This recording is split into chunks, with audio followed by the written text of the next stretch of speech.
Let me know when you can see me and hear me.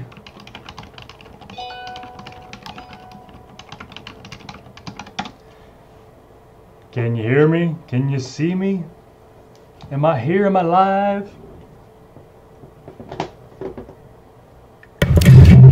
Now that my mic's not on mute, how does that work?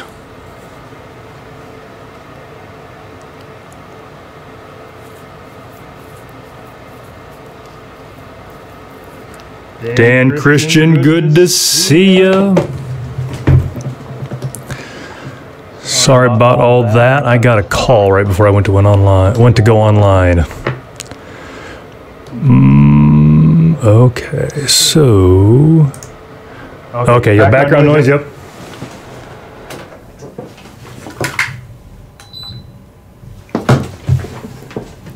Now, how are we doing without background noise?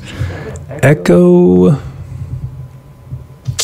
me see what XSplit is doing to me here.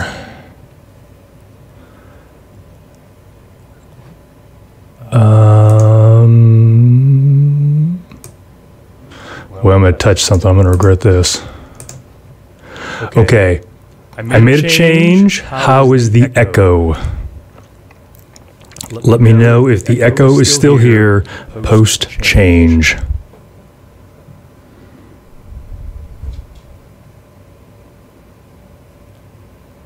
No change.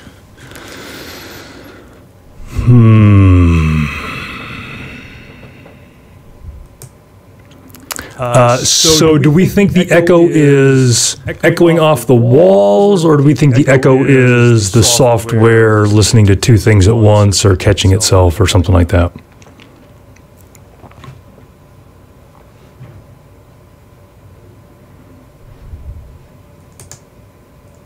Sounds like two mics. Okay. Let's try this. So change number one.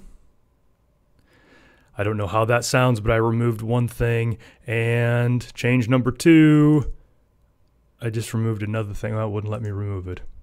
So, okay, now let me know if there's still an echo after I made the change. That worked, okay. Good.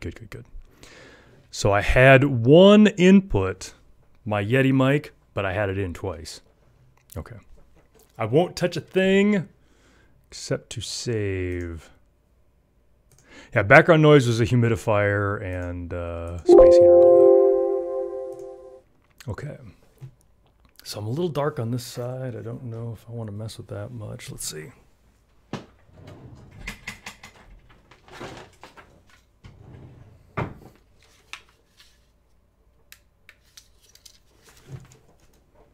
See what I can do.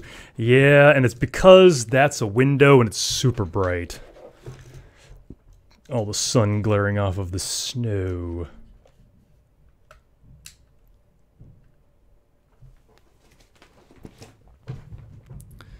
So I can't tell.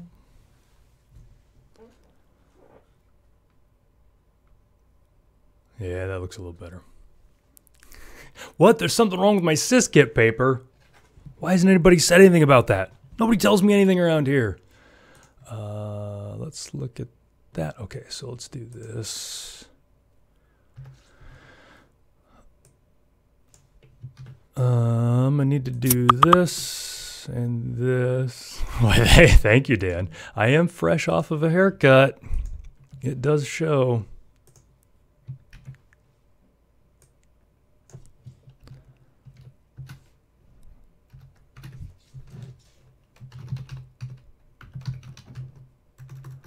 And my kid's running around upstairs. I can't really do much about that other than to drug him. And I hear the authorities frown on that. Yeah, not for like another day. Then that colic will be back. It's pretty horrible, honestly. Let's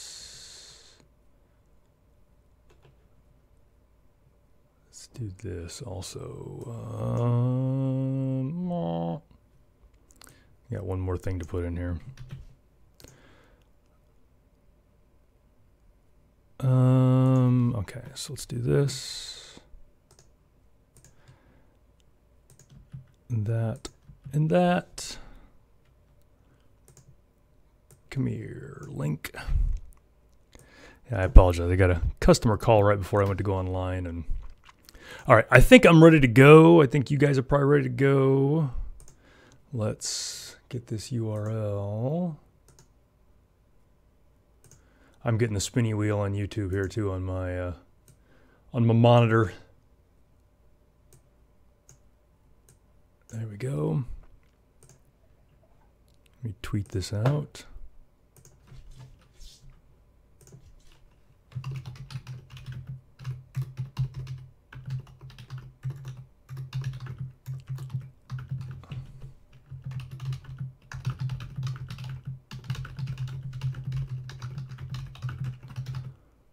All right.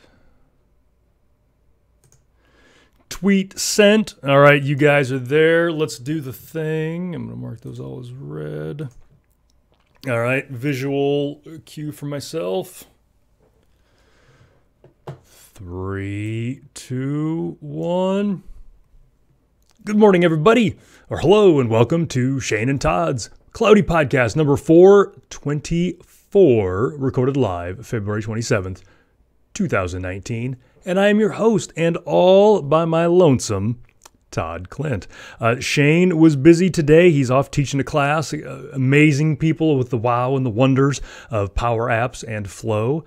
And so he is not here today. Mark also was too busy to hang out with me. Even Lori's not here. She's got important stuff going on. So it's just me, just you. So the good news about all this, besides the fact that there's no Shane, which is probably the best news of all, is that it will probably be shorter because Shane won't get off on all of his tangents that neither one of us really care about. So this will be a good podcast. And it's funny, this being podcast 424, Shane and I have been looking up on the HTTP codes, response codes. 424 is failed dependency, and I find that very apt. You know, I depend on Shane, and, well, he's failed me. Mark Chrisman in the chat room saying he's not too busy. I should have brought him on. The problem with that, if I bring Mark on, is I'll probably like him way better than Shane, and then it'll be, Shane will be out of a job, so we'll have to see. I see Mark's working on some PowerShell stuff. Him and I might have to chat. I've been doing a lot of that stuff lately. On to our production notes. First, I have to give a shout out to the folks at Syskit. If you're watching the video version of this, I still have the slightly askew, mostly shadowed Syskit logo in the background. They're putting out some great stuff. If you haven't already done it, go out to syskit.com. And if you're on-prem SharePoint, they've got some great products for you, SP.kit and all that. If you are online, they've also got some great products there. They've got Security Manager and things like that. I have two requests of you, two humble requests for you listeners and viewers. Number one, go out, find one of their products. They all have free trials, so you can try it, see if I'm not blowing smoke here. Their products really are that great, so give that a shot. But the other thing is when you sign up for it, it gets you on their mailing list. And not only have they been putting out great products, they've been putting out some pretty great white papers also about security and planning and governance and things like that. And even if you don't end up buying the product, which you probably will after you try it out, look at their white papers. They've got some really great stuff there. I've really been impressed with the stuff they've been cranking out. It's a great company. I mentioned I was over there in December and hung out with those guys for a couple of days. Everybody there was great. The office is very exciting, very energetic. So give those guys a listen, give them a read, download their stuff, try their products out. Go to syskit.com. All right, for topics, normally I make Shane come up with all the topics, but since he's not on this week, it is all stuff that I care about. And the first one that I wanted to talk about was an article I ran across a few days ago called Azure AD Connect for Red Teamers. So for those of you who aren't in the security world, the Red Team is the team that you have inside your company that tries to penetrate your security things or whatever. It's a testing thing. And this is an article about some of the vulnerabilities, sort of, that this guy, Adam Chester, found in Azure AD Connect that his Red Team folks were able to exploit. Now, a couple of things about this. Don't be scared about this. Well, first off, Azure AD Connect is the software that you use to sync your Windows Active Directory to Azure Active Directory. These are not issues with Azure AD itself. These are only issues that Adam has with the Connect software, the sync software. Number two, before you freak out and go, oh my God, I just heard that Azure AD Connect is unsecured. we have to scrap all this and we're just going to keep our users on notepads, filing cards and all that kind of stuff. That is not the case. For everything that Adam found in his article, and it's a very interesting article, I really liked it, but everything that he found had a prerequisite that the red team user had local administrator rights on the Azure AD Connect box and was able to log into it. So had access to it and was a local administrator. If you talk to any security expert, they pretty much say that if you're a bad guy, once you get physical access to a box, or in this case, login access, the game's over. Not only do you need that, but you need to be a local administrator. So don't freak out. The software is not inherently insecure. You still need a really high elevated set of permissions to do any of these things. So keep that in mind. But what Adam has done is he was able to penetrate one of these boxes, grab administrator rights on one of these boxes through other means, and then he kind of went through and found the things that he did not like about how Azure AD Connect is set up. And really what these are a list of things that the software could do better to be more secure. It's not insecure, but things that it could do to be more secure. And he found some places where he was able to sniff passwords as they were synced. He found a place where he was able to extract an encryption key from a SQL database where Azure AD Connect stores these things. So for you as the listener of this podcast and somebody who's running Azure AD Connect, this is not to freak you out. There's nothing to freak out about. There's really not even any things that you can do because these are all parts of the code. I mean, he's decompiling DLLs and things like that. Nothing that you can fix. But what it is good for you to know is to know where these vulnerabilities are at so that when your security folks do audits of this, they're not surprising you with them. Or you can provide them with these things ahead of time. But to know where the vulnerabilities are at. And again, just to hammer home, your Azure AD Connect box has to be super secure. Don't be running it on somebody's desktop machine or a box that a bunch of people can log into. This should be a dedicated box with tight permissions for all of the reasons that Adam has in his blog post. So good article, read through it. And it also lets you understand a little bit better about how Azure AD Connect works. I really like that because it got into the bowels of the software, and I really enjoyed that one. So go out, if you're running Azure AD Connect, go out and take a look at that one. I got some good news earlier this week, and let me get the link up here so I make sure that I quote it correctly. Two of my favorite things in the world. One of them is PowerShell. I've had a big crush on PowerShell for coming up on 10 years now since the first beta of SharePoint 2010 came out. Been really loving PowerShell, and since I've started going to work for Simpraxis, I've been doing a lot of PowerShell, which is great. Wasn't necessarily what I thought I would be doing, but now that they've got somebody who can sling PowerShell, Mark and Julie and Derek have done a great job of saying, hey, there's this thing that we're doing. We're kind of cobbling it together, but can you make it look much better in PowerShell? And turns out I can. So I've been doing a lot of great things with PowerShell. Really enjoying that. Love me PowerShell. And then also, I love SharePoint, and I still love on-prem SharePoint. Don't get to indulge myself with it as much as I'd like to. Don't get to play with it like I'd like to, but I still do now and then. And kind of the marriage of those two things was the SharePoint P&P, or the Office 365 Patterns and Practices PowerShell, which is invaluable to me. Like I was doing a project for a customer, this week, but I've been doing it for a while. And they wanted a PowerShell script that did a bunch of things. And it didn't even occur to me that I should ask them if they were running the P&P PowerShell when I wrote the script, and the script used it, because that has just become so integral to me using PowerShell and SharePoint and all of that is just it. I use the P&P PowerShell. That's how I connect. That's how it all works. Turns out everybody's not apparently up to their elbows in P&P PowerShell like I am, but that's part of it. But one of the problems has been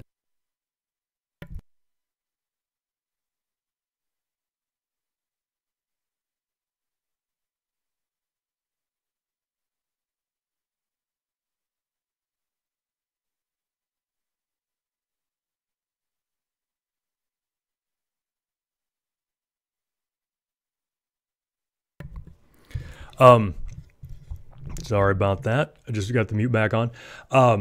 One of the things that has come up recently, I get excited about the P&P PowerShell, but it has only worked on-prem with SharePoint 2013 and SharePoint 2016.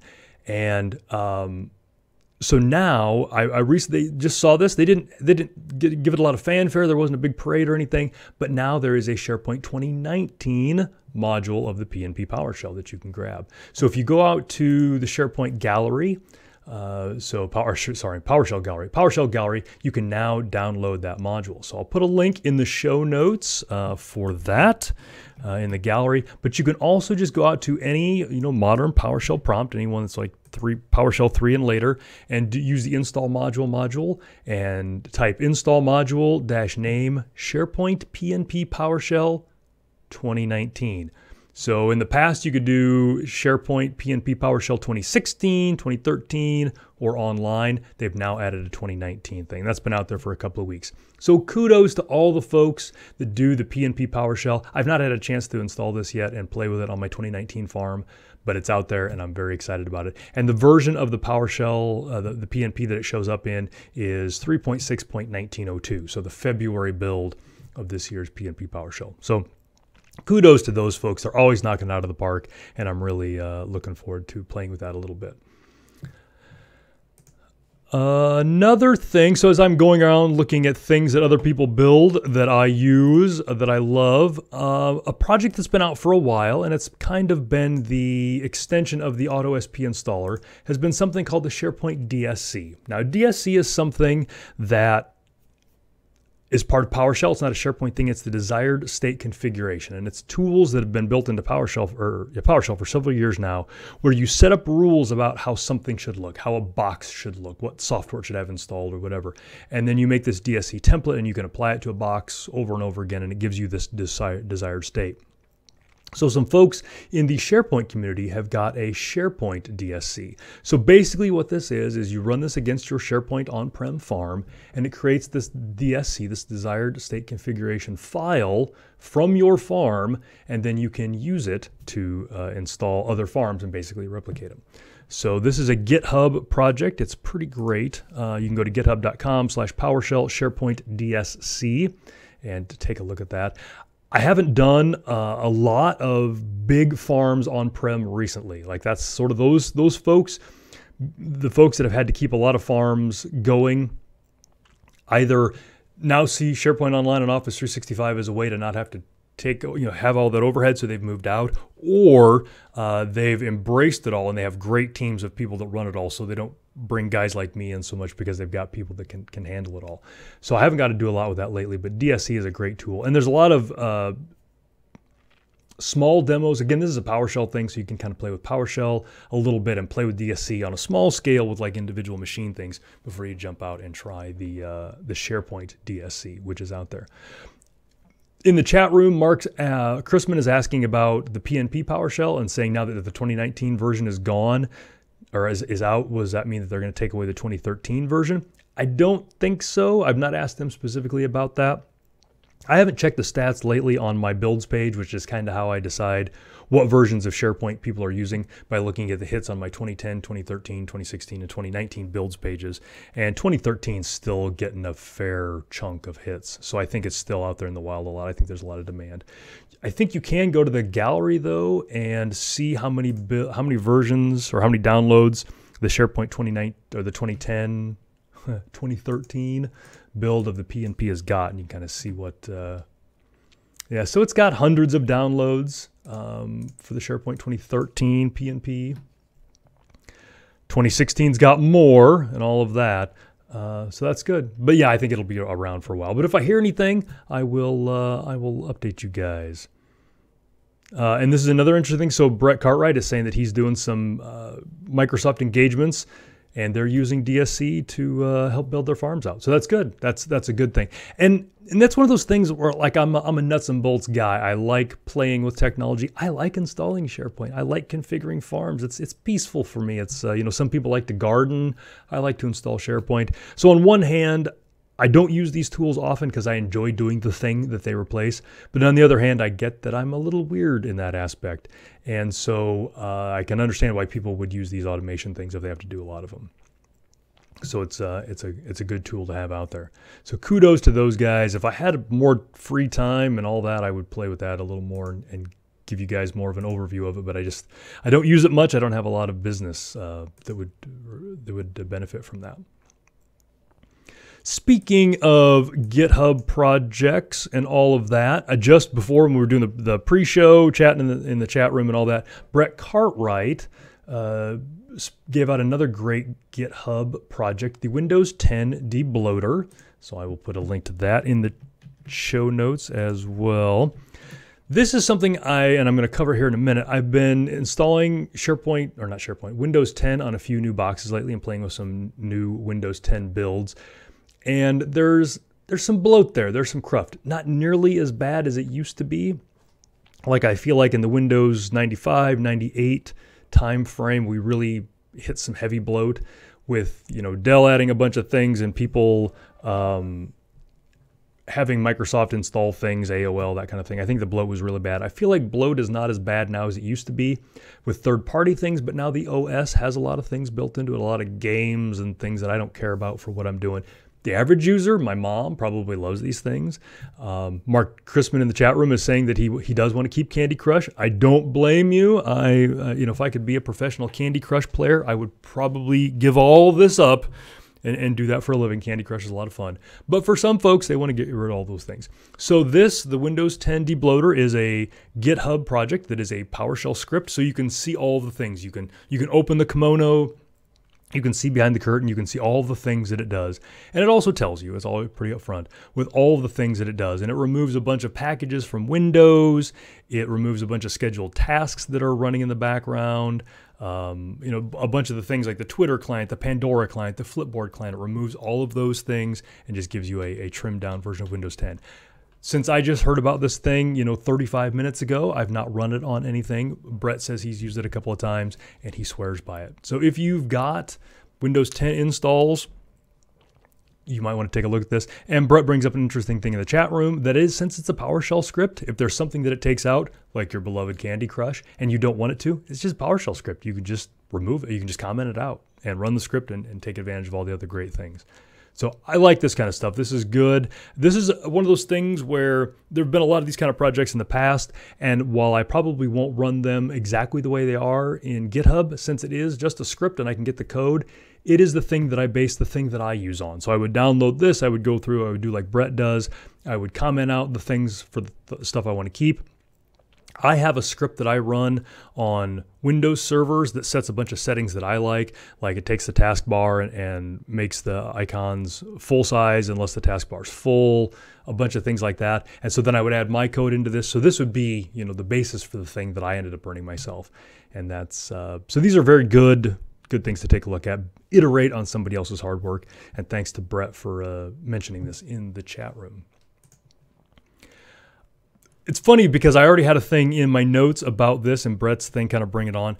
I was talking to Mark yesterday and we were working through some things and he's like, oh, that's out on GitHub, blah, blah, blah. And I'm like, I'm going to be honest with you, Mark, GitHub just scares the pants off of me. I've got a GitHub account. If you go out to github.com/ToddClint, you can see it out there. There is 0 things of value out there, so don't even worry about firing a browser up and doing that. But I've played with GitHub. I use GitHub to download other things. A lot of the things that I use on some of the Raspberry Pi stuff I use, and the PowerShell, all those things are in GitHub. It is a great repository for software and a great way to manage that. I myself just don't use it a whole lot. So Mark kind of went through and talked me through the things and brought up the way things work. He works in code, whereas I would probably start out using PowerShell because I'm not a coder. But after I got off the call with him, I went and I downloaded the GitHub desktop client, which is a free, github.com, the Windows 10 desktop client. Synced that up to one of my repositories, made some changes to my PowerShell, and I think I can see how I would use this. I can see how I would work this into my regular PowerShell development. I've got a few PowerShell projects in the works now. I probably won't move those over right now, but I think I will probably start a new one soon and try to do it all in GitHub. The reason that I bring this up in this crowd is I'm guessing if you listen to this podcast, you are also not a great GitHub user, and it's kind of scary and very confusing. Pulls and pushes seem like they go the wrong direction, don't know the difference between a fork and a clone, that kind of stuff. My advice to you would be to talk to somebody who knows how to do it. Heck, even shoot me a tweet or something and figure it out, because once you get past a couple of those little terminology hurdles and walk it through, Mark did a tremendous job walking me through it. I can see how I would use it. And Mark Chrisman, he's in here. He's been using it for his PowerShell development, so I'm preaching to the choir. I'm glad to see that Mark's a little bit ahead of me on that.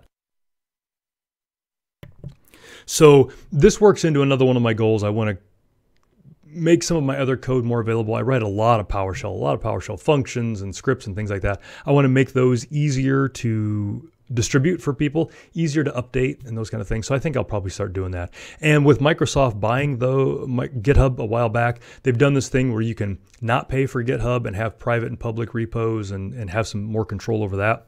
So I like doing that. So hopefully, and you guys hold my feet to the fire, keep me honest about this. I will hopefully be putting some of my stuff out there and you guys can consume it. If I don't, yell at me. In a month or 2 months, if I haven't put anything out there on GitHub, I'm looking at you guys in the chat room and you listeners to send me a tweet and say, hey, what happened? I keep going to your GitHub and there's nothing there. Hopefully I will be able to update some of that and make some good use of GitHub, because it does seem very, very valuable for the things that I do in PowerShell. All right, I mentioned that I've been playing with some new Windows 10 builds recently, and that's why the debloater was of interest to me. So I've done some installs, and I do that here and there for individual things, but I've actually bought another tablet. And I think I talked about that a couple of weeks ago, that I bought a new tablet. And I kind of want to talk about the genesis of that. So I travel a lot, and while I have a laptop that I use, it's a 15-inch HP Spectre X360 or something, I forget. Great tablet. Use it a lot. It's got a touch screen. It's got all the things, but it's just not great for on planes. And it's because it's bigger, it doesn't always fit. And so if I'm, not in first class or whatever, it just doesn't make a lot of space. And sometimes I don't want to work when I'm on a plane. I never trust the in-plane entertainment systems to work. There's just too many stories about them going down. So I always bring something with me for entertainment. And in the past, that has been this. This is a 10-inch Insignia Windows 10 tablet, whatever. I got this like a year ago. It was $100 at Best Buy. It was kind of on sale, but it's got a full keyboard and all of that. But it's also just a tablet, and so I can pull it out, and I've got a little Amazon tablet stand that I can put it on, so I can use this to watch movies, TV shows, whatever. If I want to get on the in-plane Wi-Fi, I can hook the keyboard back up and type some emails and do some chats and all that kind of stuff. And it works pretty well for that. Absolutely have gotten my $100 out of it, but it's a little slow, and I forget what all the specs are on it. The biggest one that kills me is it's got 2 gigabytes of RAM. So while it's got a small screen and I don't normally run multiple things at once, it's also a little slow. So I end up doing a thing like I'll click a web page, and if I'm on a plane, the internet's horrible, and then I'll flip over to something else while that web page loads. This thing doesn't do very many things at once. But overall, it was a good purchase, and it let me know I kept wanting this to perform better, which told me that there was probably a use case for a device like this. So this was kind of the thing that I was looking for. Now, another thing that has happened in Todd's technology world is a year or so ago, I got a Google Fi account. Google Fi is Google's phone service. It is mostly Android-based, though they've changed that a while back. But it is Google Fi, and I'm not going to try to sell you on Google Fi, but it uses some GSM bands, so you have SIMs. But one of the great things that Google Fi lets you have is it lets you have a data-only SIM for free. So I pay $20 a month for my phone number and however much data I use. I can get a data-only SIM, and it doesn't cost me any more. But any data that I use on that data-only SIM counts against my phone number, which is fine. I don't care about that. So I got a data-only SIM, and I've got a hotspot that I use it in, and that works pretty well. But then I got to thinking, I can get a bunch of these data-only SIMs for free. I think my next laptop or tablet is going to have a SIM slot, going to have an LTE support, so I can try these data-only SIMs. So that was kind of the next thing that I wanted. I wanted a 10-inch-ish tablet and something that supported these SIMs that I can get for free with Google Fi. So what I ended up getting, and I think I talked about it last week, but I got it last week and talked about it, was a Surface Go. So I don't know how well this, let me look at my local video here. I've lost XSplit. Where'd XSplit go? Okay, so you kind of can see here. So this is a Surface Go. It is a 10-inch tablet, which is very shy and won't turn on right now. 10-inch tablet with all the Surface-y things that you're used to. It's got the Surface keyboard and those kind of things. There's the screen. You can kind of see it here. So it's got the kickstand in the back with the variable degrees of kickstandedness. It's got the detachable keyboard that you're used to from Surfaces, so the type pad, I think. And then it's just a regular tablet without it. But it has been a great little device. So it scratches all of the itches that the little Insignia did. It's the right size, decent battery. I haven't really gotten to put the battery through the paces, but many hours, 6-7 hours of watching video, things like that. I don't need my Amazon stand because it's got the stand in the back, which is good. It's got a couple of things that I find not negotiable with new things that not negotiable, but things that I really wanted.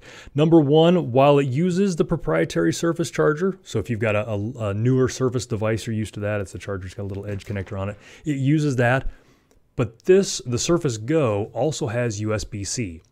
Now, USB-C is a very complicated interface. It does a lot of things. This one, the USB-C is for hooking up peripherals, hubs, whatever. I'm going to talk about that in a second. But you can also use it to charge the device. So my phones, I've got a bunch of tablets and phones and all that kind of stuff. My laptop, my main laptop charges with USB-C. So I've got a lot of USB-C charging apparatus around me. So I tried to charge this with a regular USB cable. So just plugging it into any USB wall wart and plugging it in. It did charge, but it charged at the lowest common denominator of USB charging, 5 volts, half an amp, which turned out to be just a little less than the tablet was using to do the thing that I had going at the time. So I couldn't even keep up. It was just going to kind of slowly work itself to zero.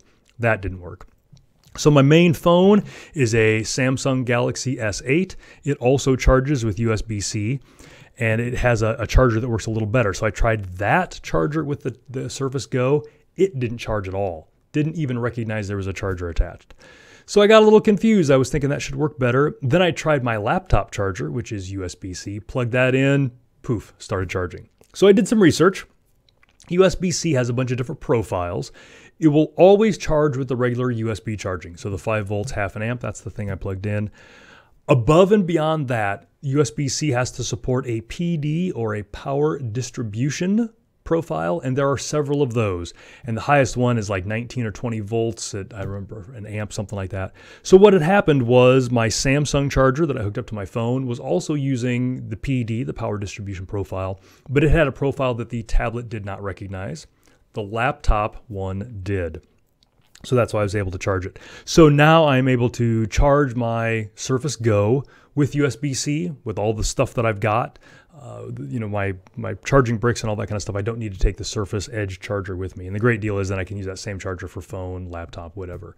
I need to figure out what the power distribution profiles are that I need. I'm looking at getting another charger for that. So it's got that. The other thing, it's got an SD slot for me to load my movies, my TV shows on and all of that in the back. But then it also has my beloved LTE slot. And you can see they did the thing where they hide the SD card thing behind the leg. So that's my SD card. And then the SIM slot sticks out right there. So the other thing is there are several levels of Surface Go devices. To get the one that had the LTE slot, it also has 8 gigabytes of RAM and I think a 256 gig drive in it. It was not cheap. Brett in the chat room is asking if it's $100 like the Insignia was. It was not $100. It was just a touch more. And then you also have to buy the keyboard separately, so I bought that. So it ended up being $700-800, something like that. It's not cheap. But it did all the things that I wanted it to do. So I've been playing with that a little bit. And then figuring out what my peripheral game looks like. I've got USB-C hubs that I've had in the past. So this is one of my favorites. I use this on my laptop all the time. It gives me some USB Type A slots. And then it gives me an Ethernet port, which is great. But one of the things that the Insignia has that the Surface Go does not is an external video port. This is important. I go out, I present a lot. I talk at a lot of different user groups and things like that, and being able to take the Surface Go and just have it in my bag and then hook up to their projector would be great, but this didn't have anything built in. But USB-C to the rescue. USB-C does have a video profile to it. So I went out after talking to some folks some friends of mine on Twitter, Sean McDonough specifically, went out to Amazon and bought a new USB-C hub. So this is USB-C male. And it's got several things. So it's got my Type A, my USB Type A thing, so I can plug my presenter mouse in, all those kind of things. It's got Ethernet, so if I'm at a spot where I've got Ethernet, I can do that. But it's also got this edge right here. So I've got full-size HDMI, which is great, which will get me connected to projectors and televisions in hotel rooms, things like that. But then it also has a USB-C jack here that does power distribution. So now I can plug this thing into the Surface Go, have my clicker, my Logitech clicker clicked up so I can go through my slides, have HDMI hooked up so I can project to a projector, and plug into my charger, and it will pass through and keep my tablet charged while I'm doing all that. So I like this this little thing. This was $50-ish on Amazon. I'll put a link in the show notes on this. Used it a couple times here at home, just testing it. Worked exactly the way I would expect with the Surface Go. Just plugged it in, everything just worked. Just lit right up. I plugged it into a TV and a monitor, all that worked. The Ethernet worked. Hooked up a wireless mouse and all that, everything worked. The charger worked. I plugged my laptop charger in, zoom, pow. Great little guy, fits great in my little purse of cables. So I was playing with this and just trying every combination of things that I could think of. And all the while, my phone is in my pocket. So again, I've got a Galaxy S8, so they are one, soon to be two versions behind on this. It also has a USB-C port. That's how it charges, all those things. But I thought, I wonder what happens when I plug this into my phone. So it was a very weird thing. So I plugged this in, this hub into my phone, and I still had everything plugged in from the Go. So I still had my keyboard and mouse, I still had Ethernet, I still had HDMI, I still had the charger. Everything worked. So I hooked this up, and immediately my phone screen popped up on my television. So I turned my phone landscape so that it would match the resolution or the aspect ratio of the television. That all worked. My mouse and keyboard worked in Android, so I could use my mouse to move around in Android and click things. It charged, so it was continuing to charge with the laptop charger, and it was using my Ethernet connection to get out to the internet. And so I went out to YouTube and fired up some videos on my phone through the TV, worked like a champ. So that was great. Now that only works because the Galaxy S8 supports all of those USB-C profiles. My Google Fi phone, which is this Motorola G6, does not support all of those. Specifically, it doesn't support the video out one. So I wasn't able to get that working, but it does support the charging and all that. So if you have a newish phone that has USB-C or any USB-C devices, Chromebooks, tablets, whatever, a little hub like this that has all of the things on it might work for you. So again, I'll put the thing in the show notes for that. Been very helpful. So now I just imagine I'm going to have very few peripherals in my bag, and that will be good. So then the next thing that I need VGA out, and I have because some projectors are still VGA.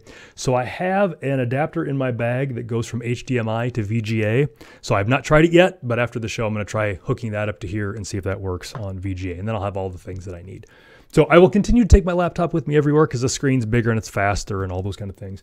But this little device here, and Mark linked it up in the chat room, and I'll put a note in the show notes. Pretty able little device. I've not had any frustrations with it being slow like I did with the Insignia.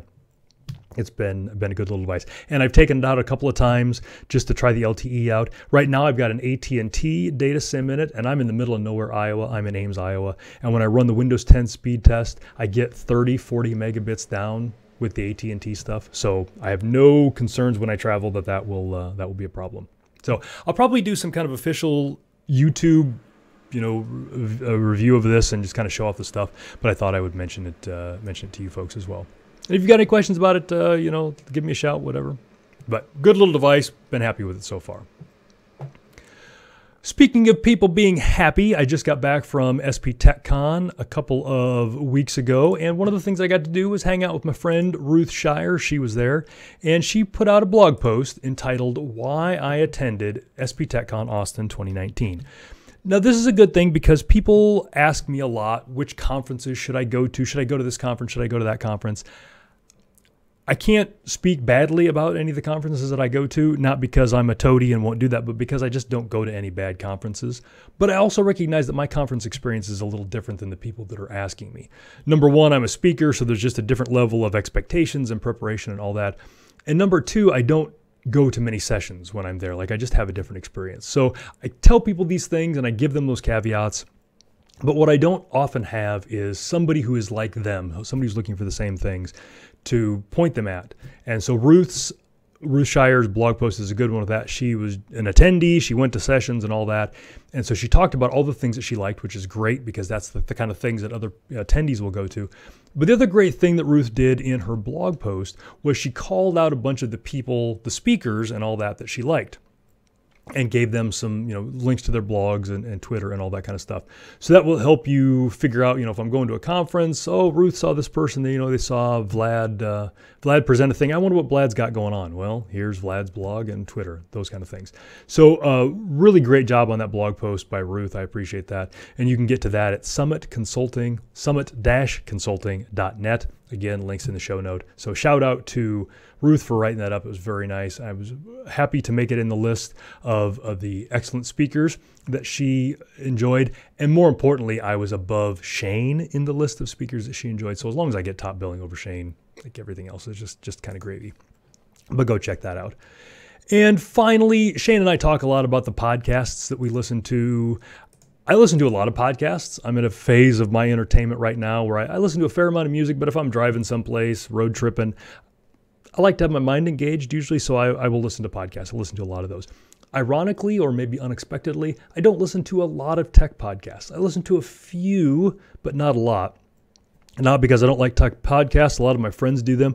Honestly, as a tech podcaster, I'm afraid that I'm going to end up stealing somebody's content by accident. So I tend to avoid the tech podcasts, at least in my area, for that reason. But there's some great ones out there. Andrew Connell's got a great one. Daniel Glenn's got a great one. There's just a bunch of them out there. But I end up listening to other types of podcasts. I end up listening to a lot of language podcasts, a lot of stuff like TED Talks and This American Life and that kind of stuff. But for whatever reason, I find myself also listening to a lot of economics podcasts and money podcasts and finance podcasts.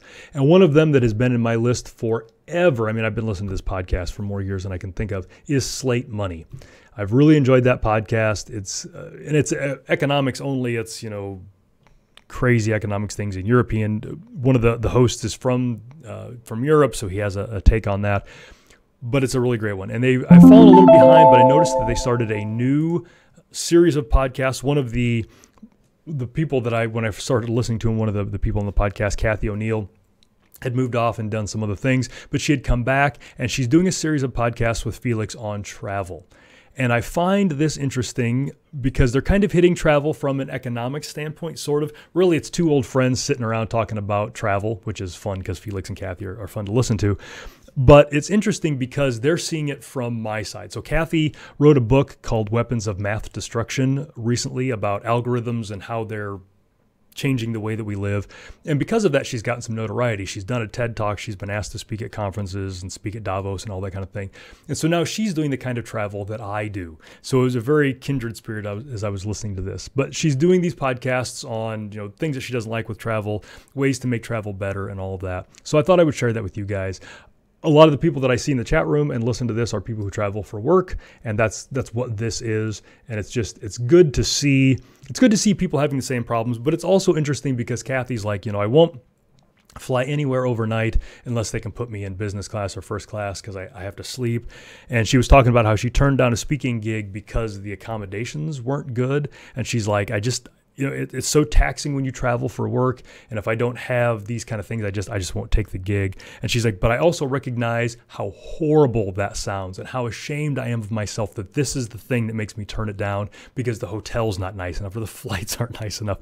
And it was good to hear that because I have the same issues myself. If somebody asked me to travel somewhere to speak at something, the travel accommodations they figure in. It's not necessarily about whether I get paid or what the audience is, but if I'm going to be miserable getting there and miserable getting back, that figures in. So if you're somebody who travels and you like the economic stuff, the Slate Money podcasts are fun ones to listen to, and I put a link in the show notes for those. That is all of the content that I have this week. We will go on now to the shameless self-promotion and all of that. Here in a couple of weeks, I'm going to be going down to Kansas City to speak at the SharePoint user group down there, Office 365 user group. That's Monday, March 11th. If you're in the Kansas City area, you should sweep in and listen to that. I'm going to be talking about groups and hub sites and all those kind of new things in Office 365 that we need to wrap our heads around. Shane right now is doing some Power Apps and Flow training, which is why he is not here with us. He'd rather hang out with those guys than us. That same week that I go to Kansas City, I'll be coming home for a couple days and then heading back south again to the North American Collaboration Summit. That's Mark Rackley's fantastic conference down in Branson, Missouri. Shane and I are going to both be there doing various things. I know Shane's doing an all-day flow and apps thing. I'm doing some other things. That's March 15th 14th and 15th down there. Just great stuff. You gotta go down to that one. Mark does an amazing job with that. Then Shane's doing a Power Apps thing March 29th, I believe, in Omaha. But I think I saw something last night that the SharePoint Saturday event has been moved. So I need to talk to Dave Peterson about that and find out about that. And then after that, on April 1st, I'm going to be at the SharePoint Exchange Forum in Stockholm, Sweden. SEF 2019. I cannot wait to go there. Every time I go to Stockholm, every time I go to Sweden, it is just an amazing time. I look forward to that. I didn't get to go last year. I got a little whiny. I missed it. I like my trips to Sweden. It's a great place. And the conference is great. The people are great. So I'll be there April 1st and the 2nd. And then Shane and I, May 21st, we're going to be at the SharePoint conference in Las Vegas. You can't miss that one. That is the SharePoint event to go to. You can go to SharePoint. I forget what the URL is, sharepointna.com, and get all signed up for that. It is going to be great. Everybody's going to be there. I'm going to be there. Shane's going to be there. I think Lori's going to be there maybe. We're trying to get that working. So that will be great. And if you're going to be at any of these conferences, if you're going to be in Kansas City or whatever, for goodness sakes, come up and introduce yourself to me. Let me know that you listen to the podcast. Let me know what you like. Let me know what you don't like, especially if the thing you don't like is Shane. That would be awesome to hear. I'm a really friendly guy, so happy to chat with you however long about whatever if you're at one of these events. Would love to hear from you. So chat room, I will stick around for a while. For the rest of you, I bid you a fair adieu. You can always reach me on Twitter at Todd Clint. You can email me, todd@toddclint.com. Would love to hear from you if you've got something to say. Go out to the YouTube channel, YouTube/Todd Clint Netcast. And hopefully, I think we'll have Shane back next week, and we will see you next week. Later. And sign out. So there we go. Thank you, Brett. I appreciate that. That Windows 10 debloater was a very timely thing. I'm going to have to take a look at that, especially on little tablets like this. And I'm going to have to wipe that insignia. I don't know what I'm going to do with it, but I'm going to have to give it to somebody, do something with it. So that Windows 10 debloater will be handy for that. It will let me get the most out of that thing.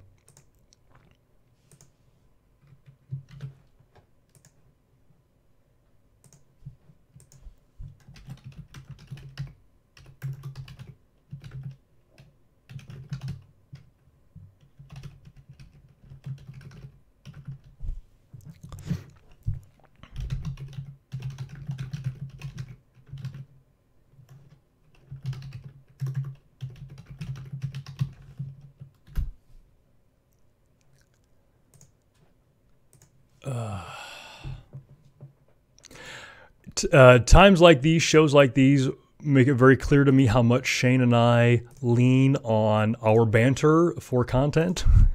And I didn't have as much content ready because I was expecting us. I forgot Shane was doing that class, and him and I were talking yesterday, and I'm like, oh yeah, I need to come up with stuff to talk about. And apparently my throat was getting dry.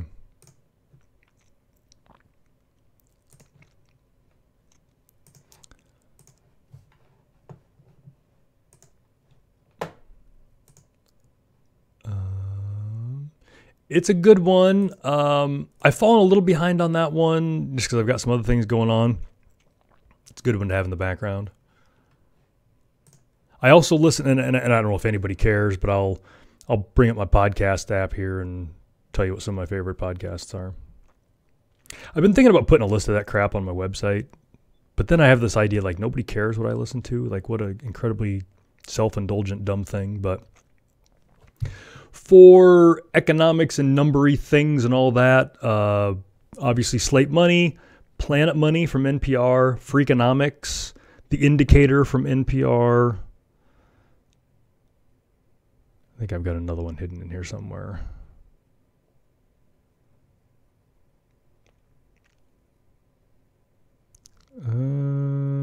Don't. Man, I thought I had one more. I don't have it in here. I've got The Economist, so that's kind of economics. So that was a good one.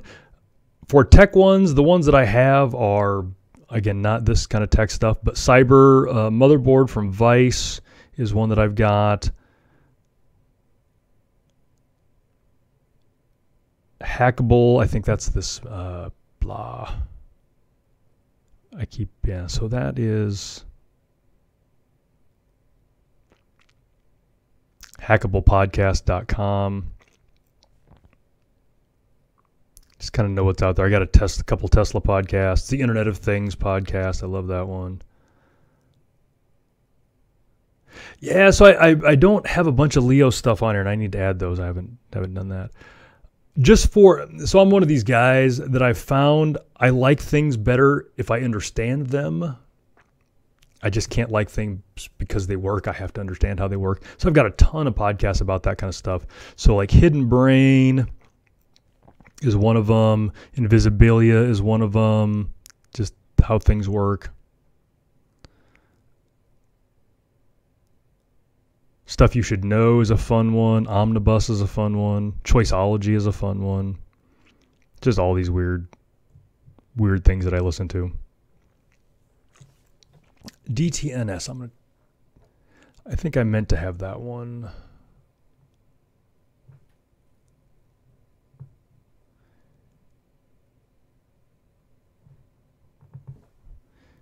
DTNS.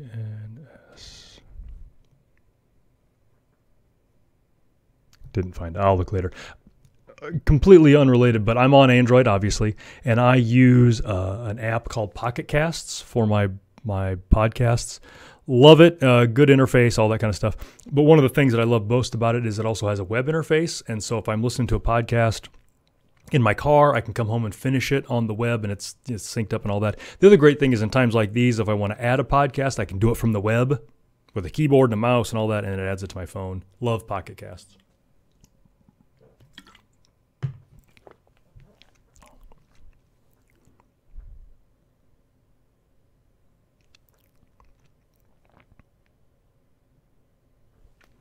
Such good stuff.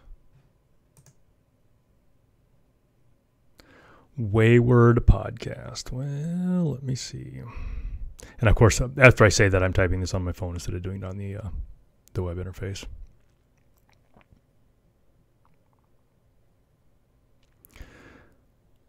Boom. Raunchy does not bother me. Frequent adult language and themes. So speaking of adult frequent language, one of the podcasts I listen to is a language one is Lexicon Valley. It's another Slate one, and that is all about language and where words come from and what words mean and all that kind of stuff. The guy that does that, John McWhorter, has written a bunch of great books, but he cusses like a sailor, and it is hysterical because it's this really wonky academic language thing, and he drops the F-bomb every place that he can and a couple that he shouldn't, and it is just hysterical. I love it. So I appreciate his approach to podcasting. Folks, it is getting to be lunchtime for me here soon. I'm going to kill the stream. I will be in the chat room for a while, so keep chatting, but I'm going to kill the stream. Thanks, everybody, and we'll see you next week.